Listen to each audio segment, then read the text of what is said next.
Jeg sidder her på legepladsen på en af de institutioner, vi har i Aalborg Kommune.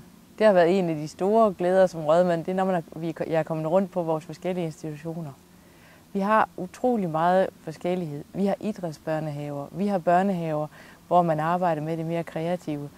Vi har børnehaver, hvor man arbejder med kunst. Vi har en rigtig stor forskellighed i vores børnehaver, og det skal vi blive ved med. Men noget af det, jeg kan se, når jeg kommer rundt, det er, at børnene trives.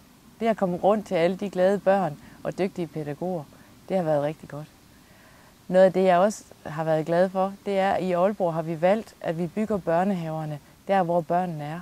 At vi siger, at det er vigtigt for børnene at være i nærmiljøet og gå i børnehave med nogle af de børn, de senere kommer i skole med, og dermed bliver det meget lettere at komme i skole. Et af de rigtig spændende projekter i vores børnehaver, det har været kroppen på toppen.